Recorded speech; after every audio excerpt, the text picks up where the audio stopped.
Hey all, Ron here from Military Images Magazine with a new episode of Life on the Civil War Research Trail. Today, we're headed to northeastern Missouri, where in September 1861, a strong federal force is enforcing martial law in the town of Palmyra. Burnings of bridges and businesses and other depredations against property and people, the work of pro-Confederate forces, has interrupted everyday life. Union troops stationed in Palmyra are charged with maintaining law and order and preventing further violence. They included 4 companies of the 26th Illinois Infantry, commanded by the officer pictured here, Lieutenant Colonel Charles Johnston Tinkham. His presence in Palmyra during these tense times instilled confidence in soldiers and loyal citizens. One writer shared this observation of Tinkham. Energetic and loyal, he is one of the best officers in the service. Traitors have no favors to expect of him. Another writer called out the conduct of Tinkham's command. The discipline of this regiment certainly exceeds that of any other which has been stationed here, and at night our city is emphatically placed under martial law, for the streets are then guarded and no one is allowed to pass. Tinkham's reputation traces back to his birth in Kentucky about 1825. At some point during his youth, his family moved to Indiana, from where Tinkham received an appointment to the U.S. Military Academy. He attended from 1846 to 1848 in the same class with future Civil War generals Gouverneur K. Warren and Junius Daniel. Tinkham hovered towards the bottom of his class during his tenure, racking up demerits for conduct and proving a poor student in just about every subject, with the exception of drawing. His skills as an artist were not enough to save him, and so he never graduated. Still, he left West Point understanding the basic arts of war. Tinkham returned to the Midwest and by 1850 had settled in the hamlet of Homer in Champaign County, Illinois, where he found work as a teacher and a surveyor. A decade later, in May 1860, as the country geared up for a presidential election that elected a citizen from nearby Springfield to the White House, Tinkham, now 29 years old, married Carolyn Coffeen, a music teacher 10 years his junior.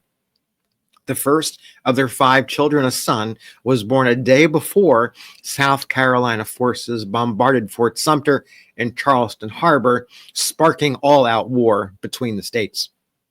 In early August of 1861, just a few months after he became a father, Tinkham joined the Union Army, as captain of Company F of the 26th. Before the end of the month, he advanced to lieutenant colonel and second in command of his regiment. His first assignment in the new role was to protect Quincy, Illinois, a town on the Missouri border. Tinkham's men, untrained and yet to receive any weapons, arrived on the scene with hickory clubs to keep the peace. There's no record, at least that I could find, that they had to use them. Meanwhile, in neighboring Missouri, secessionist tensions rippled across the border state. Though Missouri adhered to the Union following a series of political and military actions earlier in 1861, including the quelling of a deadly riot in St. Louis in May, the secessionists remained determined to pull the state into the Confederacy. In June, the secessionist governor, Claiborne F. Jackson, and the commander of the state militia, General Sterling Price, withdrew from the capital and formed a Confederate government and military force. By August, Missouri essentially had 2 governments. On August 10th at Wilson's Creek, opposing forces fought a major battle that ended in a Confederate victory and the death of the Union commander, Brigadier General Nathaniel Lyon, who had done much militarily to keep Missouri in the Union. Though the Confederates had won the battle, momentum in Missouri tilted in favor of the United States. This is the situation that Tinkham and his men wandered into when they arrived in Palmyra for guard duty here and around area railroads and bridges that had been under attack by marauding bands of pro-Southern forces. By this time, the hickory clubs that Tinkham's men had carried had been replaced by modern muskets imported from Great Britain. It can be fairly stated that Tinkham and the 26th Illinois did their part to maintain law and order and bring a measure of order out of chaos that had swept across Missouri in 1861. Thus began the history of the 26th Illinois, which gained a reputation as one of the hardest fighting regiments in the Union Army. It can also be fairly stated that Tinkham's leadership played an important part in the regiment's success. Tinkham, however, would not be with the 26th at the war's end. In May 1862, in Mississippi, during the siege of Corinth, the 26th and other Union regiments, commanded by Major General John Pope, were struck by Confederates led by General Earl Van Dorn at a place called Farmington. The exposed Federals were hit hard. Tinkham and the 26th received orders to fall back behind the protection of woods and a morass. The Confederates kept on coming. One of Tinkham's captains, Ira Jackson Bloomfield of Company K, described the engagement in a letter. Bloomfield wrote, "Lieutenant Colonel Tinkham hailed and formed us 4 times, and each time held his position till ordered back. All this in the face of a deadly fire. While crossing the morass, tangled in the brush and mired in its mud, the storm of shot and shell upon us was terrible, as ours was the last regiment to leave the field. Here, Lieutenant Colonel Tinkham was struck by a shell which burst upon us, killed one man, broke another's leg, and wounded him. I was near him and helped him on till he recovered from the shock so as to be able to walk, when I went to the rear of my regiment to assist the wounded till after we passed the morass.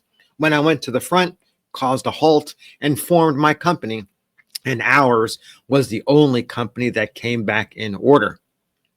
The Union Army went down as the loser that day at Farmington, but it did not prevent the Union from eventually taking Corinth. The siege was a success. Losses at Farmington included 12 killed and 68 wounded and missing. Tinkham eventually returned to command, but he turned in his resignation just a few months later. Captain Bloomfield, who wrote that letter describing what happened to Tinkham in battle, eventually became the lieutenant colonel, filling Tinkham's position. The 26th Illinois fought on after Tinkham's departure, fighting altogether in 57 engagements, including the Atlantic Campaign, Major General William T. Sherman's March to the Sea, and the Carolinas Campaign. At the war's end, the regiment's national colors were inscribed with the key battles in which it participated: New Madrid, Island Number 10, Siege of Corinth, Iuka, Corinth, the 3rd and 4th of October, 1862, Holly Springs, Vicksburg, Jackson, Missionary Ridge, Resaca, Kennesaw, Ezra Church, Atlanta, Jonesboro, Griswoldville, McAllister, Savannah, Columbia, Bentonville, and, of course, Farmington, Tinkham's last battle. Tinkham returned to Homer, the town that he settled in Champaign County, and his family went into the hardware business and became one of the town's most respected citizens. He died at age 68 in 1891 after losing a battle against pneumonia.